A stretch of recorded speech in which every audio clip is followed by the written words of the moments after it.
जय हिंद साथियों, कैसे हैं मेरे भाई? क्या हाल चाल है आप सभी का? देखना मेरे भाई, आज के टॉप के ऐसे 15 सवाल जो आपके ग्रुप डी एग्ज़ाम के लिए सबसे इम्पोर्टेंट हो जाते हैं मेरे दोस्त। और आज का थोड़ी सी मैं आपसे कहूँ कि यार आज की क्लास थोड़ी सी मेरे भाई छोटी रहेगी हम लोगों की, है ना। पिछली कई क्लासेस जो हम लोगों की आ रही थी मेरे भाई चैप्टर वाइज, उसमें से आज की क्लास थोड़ी सी छोटी होगी। और आज हम लोग 15 सवाल लगाएंगे मिक्स्ड क्वेश्चन जो आपके PYQs हैं, पूछे गए सवाल हैं और सबसे इंपॉर्टेंट भी होंगे मेरे भाई आपके लिए, है ना। तो आज का सबसे पहला सवाल कह रहा है कि दो वस्तुओं का विक्रय मूल्य समान है, यानी कि सेलिंग प्राइस मेरे भाई बराबर है। एक वस्तु पर 10% का लाभ और दूसरी पर 10% की हानि में बेची जाती है। कुल हानि या लाभ प्रतिशत बताओ क्या हो जाएगा। हर एक सवाल के लिए मेरे क्लास में मेरे भाई आपको हर एक क्वेश्चंस के लिए 2 से 3 अलग अलग तरीके बताए जाएंगे, जिससे सवालों को आप मेरे भाई with in 2 second, with in 5 second आप सवालों के पड़खच्चे उड़ा सकते हो दोस्त, है ना। इस सवाल के लिए भी 2 तरीके हम लोग बताएंगे। सबसे पहला मेथड नंबर 1, सबसे पहला मेथड ही मेरे भाई स्मार्ट अप्रोच आप सीख लो कि जब भी मेरे भाई आपका क्या हो जाए, जितना परसेंट का प्रॉफिट हो रहा है उतने परसेंट का अगर लॉस हो जाए, यानी कि प्रॉफिट परसेंट यानी कि लाभ परसेंट और हानि परसेंट जब भी बराबर हो जाए, आपको मेरे भाई हमेशा और हमेशा क्या होगा, तो भाई लॉस होगा यानी कि हानि होगा, है ना। तो जैसे ही आपने बोला कि यार आपको हानि परसेंट होगा, तो दो ऑप्शंस आपका खत्म हो जाता है। ऑप्शन नंबर ए में लाभ हो रहा है, खत्म हो जाएगा।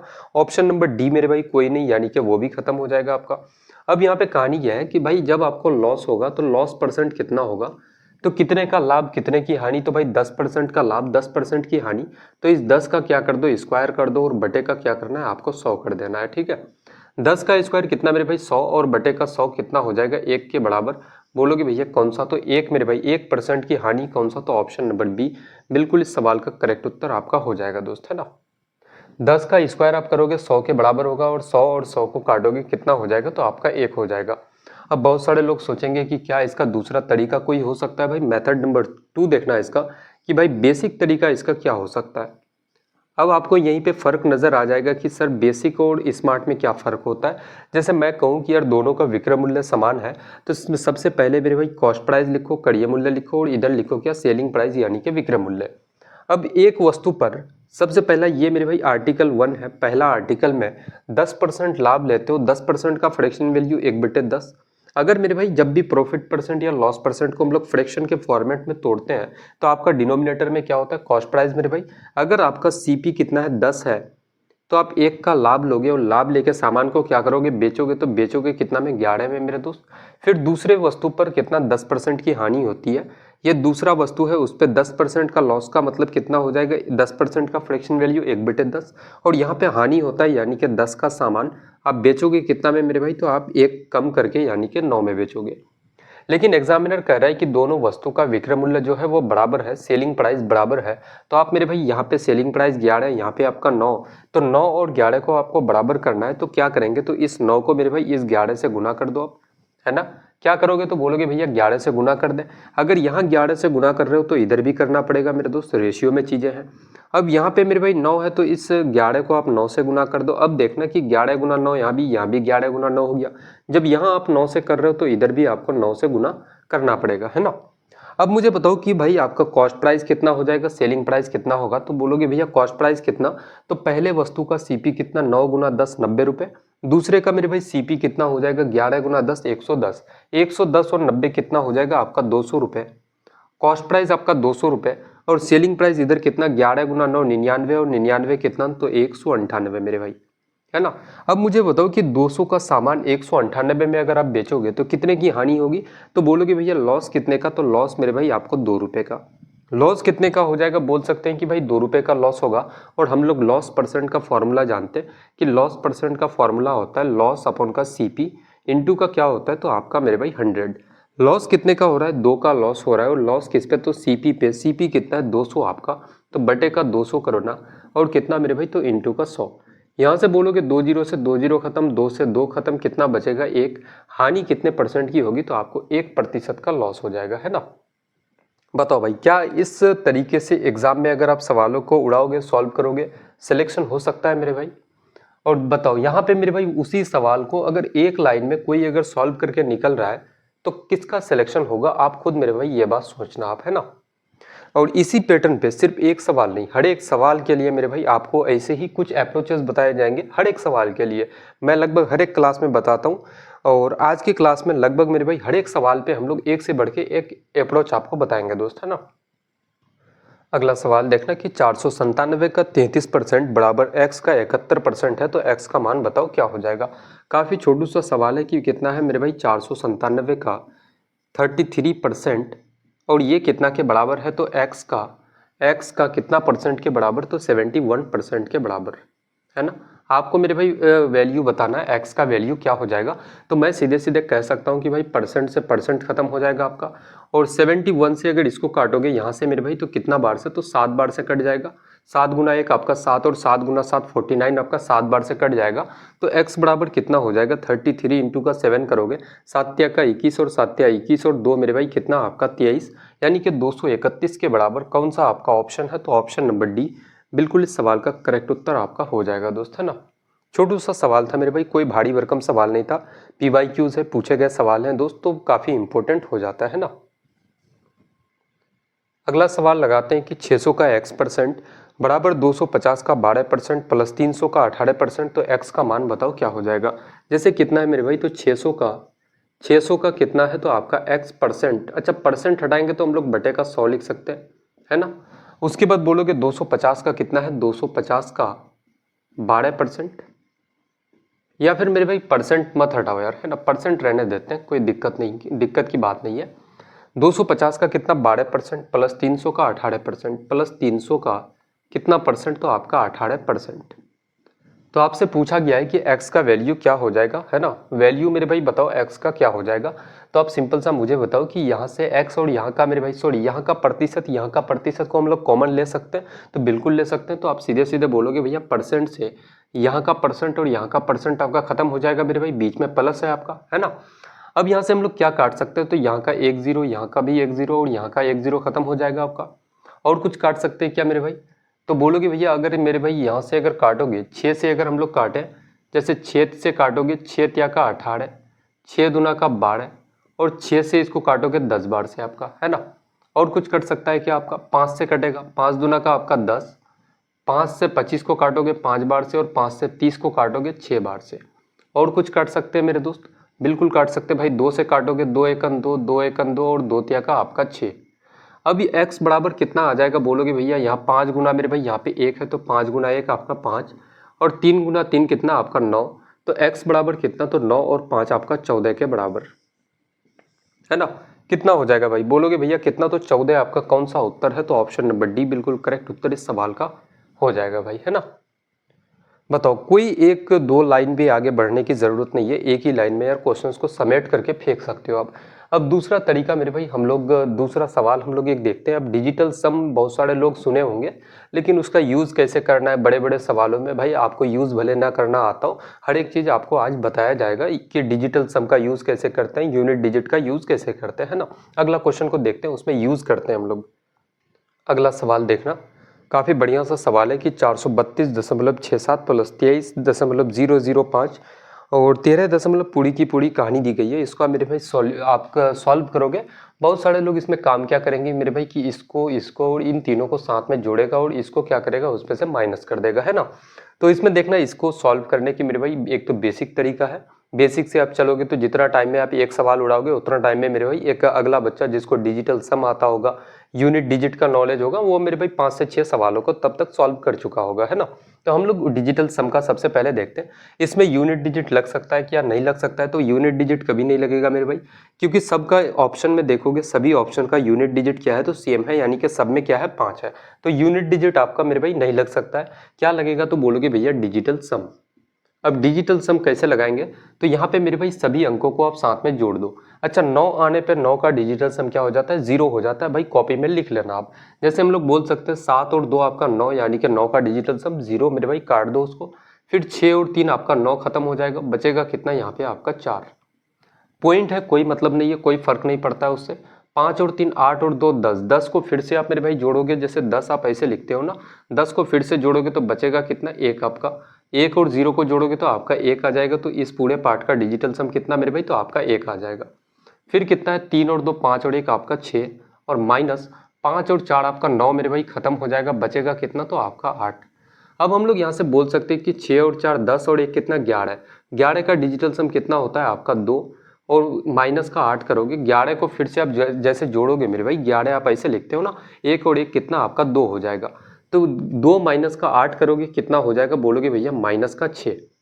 अब जब भी डिजिटल सम से मेरे भाई आप सवालों को उड़ाते हो ना, जब भी आपका नेगेटिव आ जाए तो इसमें क्या करना, प्लस का मेरे भाई 9 कर देना। आप प्लस का क्या करना, 9 कर देना पॉजिटिव बनाने के लिए। कितना हो जाएगा, तो आपका 3 हो जाएगा। डिजिटल सम कितना आ रहा है मेरे भाई, तो आपका 3 आ रहा है। अब कौन से ऑप्शन का डिजिटल सम 3 है, थोड़ा सा हम लोग चेक कर लेते हैं। बोलोगे इसका कितना, 7 और 2 9, 4 और 3 7 और 5 12, 12 को फिर से आप जोड़ोगे तो इसका डिजिटल सम 3 आ रहा है। अब यहाँ पे देखोगे 7 और 2 9 मेरे भाई, उसके बाद 5 और 4 9 आपका खत्म हो जाएगा, 3 और 1 कितना बचेगा 4, इसका डिजिटल सम 4 आ रहा है। फिर 5 और 4 9 खत्म हो जाएगा, 3 और 2 5, 2 7 और 1 आपका 8, इसका डिजिटल सम 8। 5 और 4 आपका 9 खत्म, 4 और 2 6 और 3 कितना 9, पूरे पार्ट का डिजिटल सम कितना आ जाएगा, बोलोगे भैया 0, है ना। तो मुझे बताओ कितना डिजिटल सम होना चाहिए, 3 होना चाहिए। 3 कौन से ऑप्शन में, तो ऑप्शन नंबर ए बिल्कुल करेक्ट उत्तर इस सवाल का हो जाएगा दोस्त, है ना। तो डिजिटल सम से ना मेरे भाई दिमाग थकेगा, ना बॉडी थकेगी, ना कोई ज़्यादा दिमाग लगाने की ज़रूरत है ना। 1 से 10 तक अगर आप मेरे भाई जोड़ना जानते हो तो यार इजीली आप बड़े से बड़े सवालों को मेरे भाई निपटा सकते हो, है ना, कोई दिक्कत की बात नहीं है दोस्त। अगले सवाल को देखना कि 15 कितना है, तो बोलोगे भैया आपका कितना है मेरे भाई, आपका 15 गुना 12 है आपका, माइनस का कितना 126 भागा कितना है, तो बोलोगे भैया 7, प्लस का 5 का स्क्वायर। क्या इस सवाल को मेरे भाई आप बेसिक से भी बना सकते हो, और अगर चाहो तो डिजिटल सम का भी यूज़ आप इस सवाल में कर सकते हो मेरे दोस्त, है ना। अच्छा यूनिट डिजिट से कर सकते हैं, तो बिल्कुल नहीं मेरे भाई, क्योंकि यहाँ पे भी इसका भी यूनिट डिजिट 7, यहाँ भी 7 है, यहाँ भी 7 है, और सिर्फ एक ही ऑप्शन ऐसा है जिसका यूनिट डिजिट आपका अलग है ना। तो यूनिट डिजिट से नहीं कर सकते, डिजिटल सम का यूज़ हम लोग कर सकते हैं। अब बोलोगे डिजिटल सम का यूज़ कैसे, तो 2 और 1 कितना होगा मेरे भाई, सॉरी 5 और 1 कितना आपका डिजिटल सम मेरे भाई बता रहे हैं। तो देखो इसको बेसिक से भी अगर कोई बनाना चाहता है तो बना सकता है, कोई मेरे भाई दिक्कत की बात नहीं है ना। रिजल्ट आपका आ जाएगा, छोटा सवाल है भाई, आ जाएगा जल्दी। लेकिन डिजिटल सम आपको बता रहे हैं कि भाई डिजिटल सम क्या होता है, इसलिए हम लोग डिजिटल सम से चलते हैं दोस्त, है ना। जैसे बोलोगे 5 और 1 कितना आपका मेरे भाई, आपका 6 कितना हो जाएगा आपका 6, और 2 और 1 कितना आपका 3, तो 6 गुना, जैसे 6 गुना कितना हो जाएगा आपका 2 और 1 आपका 3, फिर इसको गुना करोगे 6 तिया का आपका 18 हो जाएगा, फिर 18 को जोड़ोगे तो 8 और 1 आपका 9। और मैंने आपसे क्या कहा कि जब भी मेरे भाई डिजिटल सम आपका 9 हो जाए तो आप सीधे सीधे बोल सकते हो कि भैया इस पूरे पार्ट का जो डिजिटल सम होगा, जोड़ने पे अगर 9 आ जाए तो इस पूरे पार्ट का डिजिटल सम कितना मेरे भाई आपका 0 हो जाएगा, है ना। अब यहाँ पे आप बोलोगे कितना हो रहा है, 6 और 2 8 और 1 9, हम लोग क्या करेंगे भाई 126 बटे का 7, ऐसे ही तो हम लोग चीज़ों को लिखते हैं।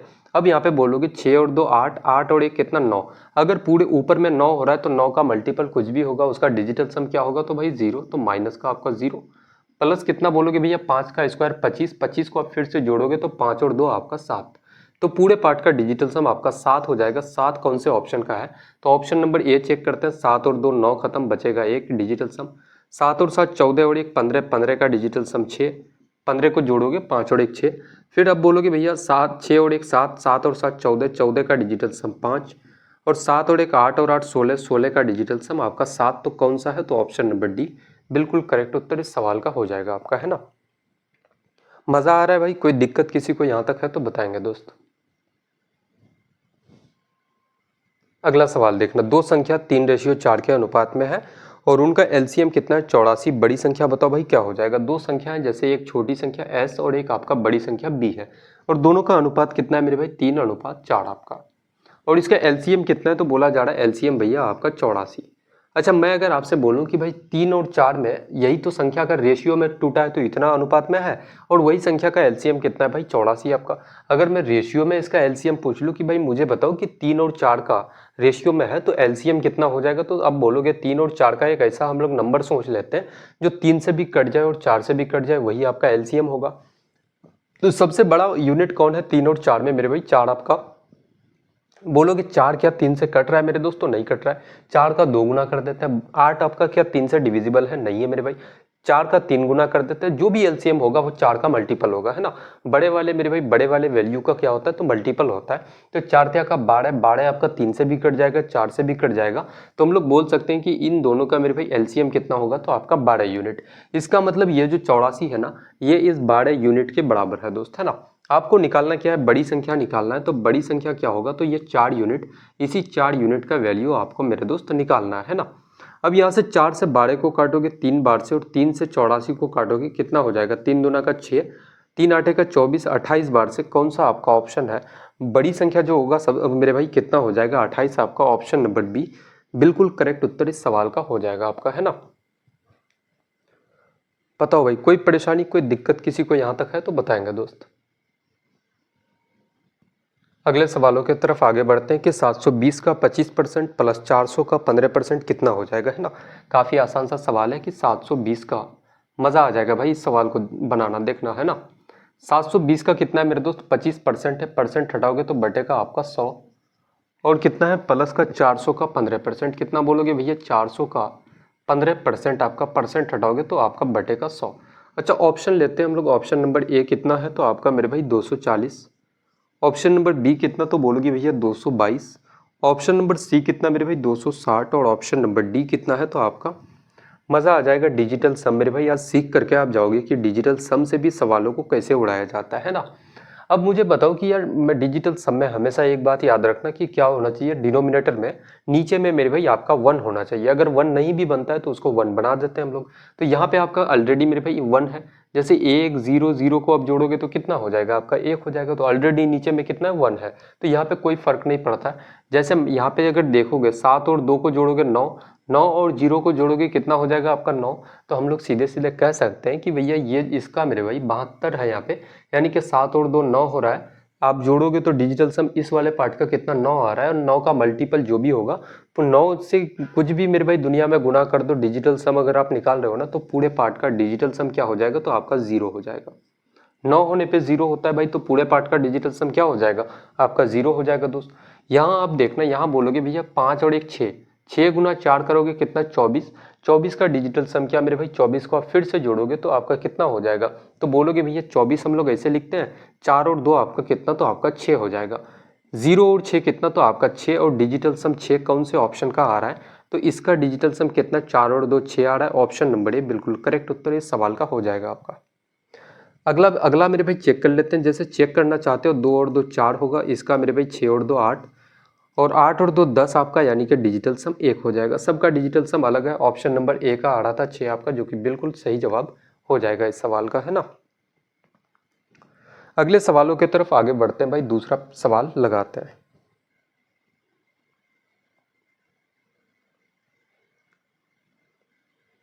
अगला सवाल देखना, क्वेश्चन कह रहा है कि 2500 रुपये पर 8% वार्षिक दर से 3 वर्ष का साधारण ब्याज क्या होगा। देखना साधारण ब्याज में क्या होता है कि हर एक साल मेरे भाई ब्याज बराबर बराबर होता है। पहले साल अगर 8% आपको ब्याज लग रहा है तो दूसरे साल भी कितना लगेगा 8%, तीसरे साल भी ब्याज कितना देना होगा तो 8%, है ना। हर एक साल मेरे दोस्त ब्याज क्या होता है बराबर बराबर होता है, और जो भी चीज़ें कांस्टेंट होती है जैसे प्रिंसिपल है, मूलधन है आपका, वो क्या है कांस्टेंट है, स्थिर है मेरे भाई, है ना। तो वो चीज़ क्या होगा 100% के बराबर आपका। अब मुझे एक बात बताओ कि ये जो 2500 है, ये जो 2500 है आपका, ये क्या होगा तो मेरे भाई ये कांस्टेंट चीज़ है, प्रिंसिपल है आपका। तो प्रिंसिपल हमेशा मेरे भाई मूलधन जो होता है वो 100% के बराबर होता है।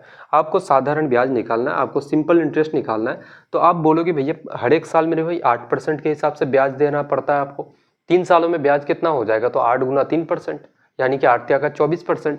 तो हम लोग सिंपल सा लिख सकते हैं मेरे भाई कि 8 गुना 3% हम लोग लिख सकते हैं कि इतना मेरे भाई ब्याज आपका निकल जाएगा अगर गुना कर दो। जो चीज़ हम लोगों को निकालना होता है भैया उसको हम लोग गुना करते हैं, सीधी सी बात है ना। ऑप्शंस उठा लेते हैं, ऑप्शन नंबर ए कितना है 500, ऑप्शन नंबर बी कितना मेरे भाई 600 आपका। हालांकि आसान सा सवाल था, इस सवाल को मेरे भाई बेसिक से भी आप बना सकते थे, लेकिन मैं वो अप्रोच आपको बताना चाहता हूँ जिससे मेरे भाई बड़े से बड़े सवालों को भी विद इन सेकेंड उड़ा सकते हो। अब मुझे एक बात बताना कि भाई परसेंट से परसेंट तो आपका खत्म हो जाएगा, तो मुझे बताना कि यहाँ पे 100 है, यहाँ पे मेरे भाई 3 है आपका, क्या ये 3 आपका डिनोमिनेटर में कोई वैसा नंबर है जो इस 3 को काट सकता है? नहीं काट सकता मेरे भाई। तो जो भी उत्तर होगा वो 3 का मल्टीपल होगा, सीधी सी बात है। जो भी उत्तर होगा वो 3 का क्या होगा तो मल्टीपल होगा। 500 मेरे भाई 5 आपका 3 का मल्टीपल नहीं है, 5 और 5 10 आपका 3 का मल्टीपल नहीं है, 6 और 5 11 आपका 3 का मल्टीपल नहीं, 6 आपका 3 का मल्टीपल है। ऑप्शन नंबर बी बिल्कुल करेक्ट उत्तर हो जाएगा इस सवाल का, है ना। देखो भले मेरे भाई फॉर्मूला आता हो आपको कि SI बराबर P into R into T आता हो मेरा दोस्त, लेकिन मैं चाहता हूँ कि यार ऐसा अप्रोच, ऐसी चीज़ें आप सीख लो जिससे मेरे भाई दिमाग ना थके, बॉडी ना थके, इंजॉय करते हुए यार बिल्कुल मेरे भाई ये 100% सभी सवालों को आप लगा करके आ पाओ एग्ज़ाम में, है ना। तो वैसा तरीका मैं आपको बताना चाहता हूँ कि भाई बिना थके, बिना कुछ एफर्ट लगाए ज़्यादा सवालों के यार पड़खच्चे उड़ाया जा सके, है ना। अगला सवाल है कि 100 मीटर लंबी एक रेलगाड़ी एक खंबे को 5 सेकंड में पार करती है, उसकी चाल किलोमीटर प्रति घंटे में बताओ क्या हो जाएगी। तो हम लोग जानते हैं कि स्पीड बराबर क्या होता है, डिस्टेंस अपॉन का आपका टाइम, है ना। ये आपकी क्या है, तो एक रेलगाड़ी है और ये रेलगाड़ी मेरे भाई एक किसी पोल को, किसी खंबे को पार करेगी।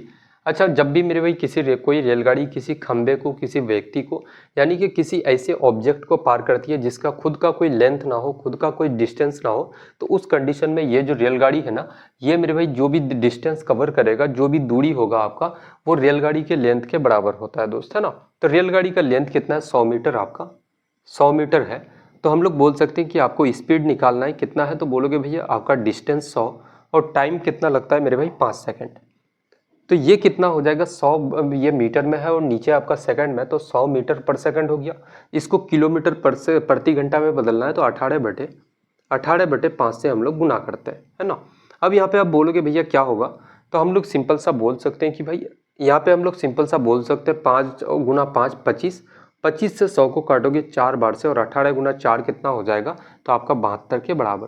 कितना मेरे दोस्तों, 72 किलोमीटर प्रति घंटा। कौन सा, तो आपका ऑप्शन नंबर बी बिल्कुल इस सवाल का करेक्ट उत्तर आपका हो जाएगा, है ना। अगला सवाल कि 5 संख्याओं का औसत 28 है, यदि एक संख्या हटा दी जाए तो शेष 4 संख्या का औसत 25 हो जाता है, हटाई गई संख्या बताओ। तो मैं कह सकता हूं कि भाई हटाई गई संख्या, जैसे हटाई गई कौन सी संख्या होगी, हटाई गई संख्या पूछा गया है मेरे दोस्त, तो हम लोग वो संख्या कैसे निकाल सकते हैं, वो नंबर कैसे निकाल सकते हैं, हटाया गया नंबर। तो बोलोगे भैया अगर 5 संख्याओं का औसत, जैसे टोटल कितना 5 संख्या था मेरे भाई, 5 संख्या है, इसका अगर पांचों संख्याओं का सम अगर हम लोग निकाल लें, योग निकाल लें, तो उसके औसत से उसको गुना कर देते हैं, यानी कि 5 संख्याओं का औसत कितना 28 है, तो 5 गुना 28 करेंगे तो इन पांचों संख्याओं का सम आपका निकल जाएगा और इसमें से हम लोग 4 संख्या के सम को माइनस कर देते हैं। 4 संख्या का योग कितना होगा मेरे भाई, तो 4 गुना इसका औसत कितना है, तो बोलोगे भैया आपका 25, है ना। 4 गुना कितना है मेरे भाई, 25 आपका। अब हम लोग यहाँ से आसानी से बोल सकते हैं कि भाई हटाई गई जो नंबर है, हटाया गया वो नंबर मेरे दोस्त आपका निकल जाएगा, है ना। अब यहाँ से आप क्या करोगे, जैसे हम लोग बोल सकते हैं कि भाई आसान सा सवाल है कि 28 गुना 5 करोगे कितना, तो आपका 140 और माइनस कितना हो जाएगा मेरे भाई 25 गुना 4 आपका 100, माइनस करोगे कितना, तो आपका 40 के बराबर। तो हटाई गई संख्या क्या होगी, 40। कौन सा, तो ऑप्शन नंबर बी बिल्कुल करेक्ट उत्तर इस सवाल का हो जाएगा आपका, है ना। एवरेज में मेरे भाई इस पैटर्न के सवाल बहुत ज़्यादा पूछे जाते हैं और हालांकि मैं बहुत सारे सवाल इस पैटर्न का करवा चुका हूँ आपको। देखना एक रेशियो का सवाल है, यदि ए अनुपात बी 2:3 है और बी रेशियो सी 4:5 हो तो ए और सी का अनुपात बताओ भाई क्या हो जाएगा। जैसे मैं सिंपल सा आपको कहता हूँ कि भैया ए अनुपात बी कितना है मेरे दोस्तों, आपका 2:3 आपका। और उसके बाद क्या है मेरे भाई, तो बी रेशियो सी इसको दो तरीकों से बनाएंगे हम लोग। बी और सी का अनुपात कितना, तो बोलोगे भाई आपका 4:5, है ना। कितना है, तो आपका मेरे भाई 4:5। तो मैं आपसे सीधे सीधे बोल सकता हूँ कि भाई एक तो मेथड नंबर 1 यहाँ पे देख लेना कि मेथड नंबर 1 क्या हो सकता है। यहाँ पे भी बी है, यहाँ पे भी बी, कॉमन क्या है मेरे भाई, दोनों आपके रेशियो में बोलोगे भैया यहाँ भी बी है आपका और यहाँ पे भी बी है, लेकिन यहाँ पे बी का वैल्यू कितना है आपका 3 है, यहाँ पे बी का वैल्यू मेरे भाई आपका 4 है। कैसे पॉसिबल है यार, दोनों जगह तो वैल्यू सेम होनी चाहिए ना, बी का वैल्यू अलग अलग थोड़ी हो सकता है, सेम होना चाहिए। तो 4 और 3 को सेम बनाने के लिए हम लोग क्या लेंगे कि 4 और 3 का एलसीएम, है ना। तो 4 और 3 का एलसीएम 12 होता है। अगर 4 को 12 बनाओगे तो 4 त्या का 12 यानी कि 3 से गुना करना पड़ेगा। तो यहाँ भी कितना से मेरे भाई गुना करना पड़ेगा, तो बोलोगे भैया यहाँ 3 से कर रहे हो तो इधर भी 3 से कर दो। अब इस 3 को 12 बनाओगे तो 4 से गुना करना पड़ेगा, तो इस वाले पार्ट को भी मेरे भाई आपको 4 से गुना करना पड़ेगा दोस्त, है ना। कितना करना पड़ेगा, बोलोगे भैया 4 से गुना करना पड़ेगा। अब हम लोग आसानी से बोल सकते हैं कि ए और सी का अनुपात बताओ, तो आप सीधे सीधे लिखोगे कि ए और सी का रेशियो क्या हो जाएगा, ए कितना है तो आपका 4 गुना 2 आपका 8, और उसके बाद मेरे भाई सी कितना होगा तो 5 गुना 3 आपका 15, यानी कि 8:15। कौन सा आपका ऑप्शन है, तो ऑप्शन नंबर सी बिल्कुल करेक्ट उत्तर इस सवाल का हो जाएगा। अब दूसरा तरीका क्या हो सकता है, मेथड नंबर 2 क्या होगा, जैसे मैं आपसे कहता हूँ कि भाई ए अनुपात बी अनुपात सी आप लिख दो। सबसे पहले ए बी कितना है 2:3 आपका, ए बी कितना है 2:3 और बी सी कितना मेरे भाई 4:5 है। 4:5 है। सेम कहानी है, बस यहाँ पे मेरे भाई चीज़ों को देखने का बस नज़रिया अलग है, लेकिन दोनों चीज़ें सेम है। जैसे हम लोग जानते हैं कि रेशियो में जो ये खाली जगह बच जाता है आपका, यहाँ पे मेरे भाई खाली जगह बना हुआ है और यहाँ पे भी एक संख्या आना चाहिए जो कि बॉक्स बना हुआ है। तो हम लोग कह सकते हैं कि यार ये जो खाली सा घर है, इस घर में कौन बैठेगा? नीचे से जाके कोई तो ऊपर नहीं बैठ सकता मेरे भाई। कौन बैठेगा? तो जो पड़ोसी होगा वही तो आके बैठेगा। तो बोलोगे इस खाली घर का पड़ोसी कौन है? तो ये 3 है और 3 आके इसमें बैठेगा। तो यहाँ पे मेरे भाई 3 आ जाएगा और यहाँ पे कौन आ जाएगा? आपका 4 मेरे दोस्त। अब ए कितना हो जाएगा? 4 दूना का 8 और मेरे भाई ए और सी का अनुपात चाहिए। सी कितना? तो 5 गुना 3 आपका 15 है ना। बी को मेरे भाई गोली मारो यार, बी से कोई लेना देना है नहीं आपको, तो ए और सी चाहिए। कितना हो जाएगा? 8:15 है आपका। 8 अनुपात मेरे भाई 15 कौन सा उत्तर होगा? तो ऑप्शन नंबर सी बिल्कुल करेक्ट ऑप्शन आपका हो जाएगा दोस्त, है ना। बताओ भाई कैसा लगा मेरा दोस्त ट्रिक? मजा आ रहा है मेरे भाई? कोई दिक्कत कोई परेशानी किसी को यहाँ तक है तो बताएंगे। अगला सवाल है कि रूट आपका रूट मेरे भाई क्या है? तो क्वेश्चन मार्क है। +14 बराबर क्या है? तो रूट 2601। तो आपको पूछा गया है कि यार ये जो मेरे भाई जैसे x मान लेते हैं आपका रूट, यहाँ पे आपका क्वेश्चन मार्क दिया गया है, प्लस कितना है? तो आपका 14 है और बराबर कितना है मेरे भाई? तो रूट आपका 2601 के बराबर है ना। तो आपसे इसका वैल्यू पूछा गया है कि क्या होगा, तो मैं सीधे सीधे इसके जगह में हम लोग x मान लेते हैं यार, है ना। थोड़ा सा लिखने में अच्छा रहेगा। x मान लेते हैं कि भाई find the value of x। आप मान लेना कि यार x का वैल्यू आपको निकालना है। तो हम लोग यहाँ पे बोल सकते हैं कि यार रूट x आपका प्लस का 14 और 2601 मेरे भाई किसका आपका रूट से बाहर निकालोगे, किसका परफेक्ट स्क्वायर है? तो आप जानते हो कि भैया 51 का होता है। 25 का स्क्वायर कितना होता है? आपका मेरे भाई 50 का स्क्वायर कितना? 2500 आपका। तो 51 का स्क्वायर कितना? तो आपका 2601 के बराबर होता है दोस्त, है ना। याद रखना मेरे दोस्त। अब यहाँ से आप बोलोगे भैया क्या हो जाएगा? तो रूट एक्स बराबर कितना मेरे भाई? 51 माइनस का 14 करोगे कितना हो जाएगा? तो बोलोगे 11 माइनस का, ये बराबर के उधर जाएगा तो माइनस होगा। 11 माइनस 4 करोगे 7 मेरे भाई। उसके बाद आपका बचेगा 4 माइनस 1 आपका 3। अगर यहाँ से आप रूट को हटाओगे ना, यहाँ से मेरे भाई रूट हटाओगे तो इधर जाकर के क्या लग जाएगा? तो बोलोगे भैया स्क्वायर लग जाएगा। क्या बन जाएगा? स्क्वायर बन जाएगा। तो x बराबर क्या हो जाएगा? 37 का स्क्वायर कितना हो जाएगा भाई? तो आपका 7 का स्क्वायर 49 आपका बचेगा। 4 7 21, 21 दूना 42, 42 और 4 कितना हो जाएगा? 46 आपका। कैरी 4 बचेगा, 3 का 9 और 4 13, यानी कि 1300। इतना मेरे भाई बिल्कुल करेक्ट उत्तर हो जाएगा इस सवाल का। कौन सा? तो ऑप्शन नंबर बी बिल्कुल सही जवाब हो जाएगा दोस्त, है ना। बताओ भाई किसी को कोई परेशानी मेरे दोस्त? आसान आसान आज के तो यार मैं सवाल कहूँ कि भाई सबसे अब तक जितने सारे क्लासेस हुए हम लोगों का, जितनी सारी क्लासेस हो चुकी है भाई, सबसे इजी सबसे आसान से सवाल आज ही के क्लास में है, मुझे जहाँ तक लगता है दोस्त, है ना। देखना आज के क्लास का सबसे आखिरी क्वेश्चन लगाते हैं कि ए बी और सी ने क्रम से 2000 3000 और 4000 रुपए का निवेश किया 12 8 और 6 महीने के लिए। उनका लाभ का अनुपात बताओ भाई क्या हो जाएगा। जैसे क्या है कि 3 व्यक्ति है, ए है, बी है और सी है मेरे भाई। अच्छा सबसे पहले तो उनका अगर रुपए देखें कि ए 2000 इन्वेस्ट करता है, बी 3000 और सी आपका 4000। तो सब में मेरे भाई जीरो, कितना जीरो कॉमन है? तो बोलोगे सब में 3 जीरो है, तो 3 जीरो को खत्म कर दो सबका, है ना। तो ए कितना इन्वेस्ट करता है? 2 आपका। बी कितना करता है भाई? तो आपका 3 और सी आपका कितना करता है? 4। अच्छा हम लोगों ने जीरो को खत्म क्यों किया मेरे भाई? जीरोस को खत्म क्यों किया यहाँ पे समझना, जैसे मैं लिख के समझाता हूँ। उसका कितना था? ए कितना पैसा खर्चा करता है? 2000। बी कितना लगाता है आपका मेरे भाई? 3000। सी कितना लगाता है? बोलोगे भैया 4000, है ना। बात क्लियर है दोस्त। अब यहाँ पे समझना कि यार चीजें जो होता है ना, ये रेशियो में होता है। और ये रेशियो किसका है? तो भाई प्रॉफिट का रेशियो है, लाभ का अनुपात है ये, है ना। ये क्या है? तो प्रॉफिट का रेशियो है। अब ए कितने महीने के लिए? तो भाई 12 महीने के लिए, तो गुना 12। बी कितने महीने के लिए निवेश करता है? तो आपका 8 महीने के लिए, तो गुना 8। और सी कितने महीने के लिए करता है? तो 6 महीने के लिए, तो गुना का 6। अब हम लोग जब चीज मेरे भाई सभी चीजें रेशियो में है, तो हम लोग काट सकते हैं कि इसका 3 जीरो, इसका 3 जीरो, इसका 3 जीरो, खत्म हो जाएगा। फिर मेरे भाई कहानी वही आ गई कि 2:3:4 आपका, है ना। तो इसलिए मैंने आपसे कहा कि जब भी ऐसा पार्टनरशिप वाले सवाल आ जाए, तो जितने जीरोज या फिर जो भी चीज़ें कॉमन आपको दिखे, वो सारी की सारी चीज़ें मेरे भाई काट दो आप, है ना। सिंपल सी बात है। मैक्सिमम टाइम क्या होगा कि यार जीरोज पे ज़्यादा फोकस करना है कि जितने सारे जीरोज कॉमन मिलेंगे ना, सभी जीरोज को मेरे भाई हटा देना आप, है ना। अब यहाँ से हम लोग बोल सकते हैं कि अगर 4 से काटोगे, 4 एकन 4, 4 दूना का 8 और आपका 4 त्या का 12 आपका। 3 से कट सकता है, 3 एकन 3, 3 एकन 3 और 3 दूना का 6 आपका। यहाँ पे 2 हो जाएगा। अब यहाँ पे देखना कि यहाँ पे भी 2 है, यहाँ पे भी 2 है, यहाँ पे भी 2 है। कुछ बचा मेरे भाई, कहीं पे कुछ नहीं बचा, यहाँ पे एक है, यहाँ पे भी आपका एक हो जाएगा और यहाँ पे भी आपका एक हो जाएगा। तो प्रॉफिट का जो रेशियो होगा वो 1:1:1 में सबका लाभ बराबर होगा। कौन सा आपका ऑप्शन है? तो ऑप्शन नंबर डी बिल्कुल करेक्ट उत्तर इस सवाल का हो जाएगा आपका, है ना। तो आज का क्लास मेरे भाई, आज के सेट का सभी क्वेश्चंस को हम लोग लगा चुके हैं और आज का सेट आपको कैसा मेरे भाई लगा करके फील हुआ, कितने सारे क्वेश्चंस आप खुद मेरे भाई सॉल्व कर पाए, कितने सारे क्वेश्चंस आप बना पाए, ये ज़रूर बताना मेरे दोस्त।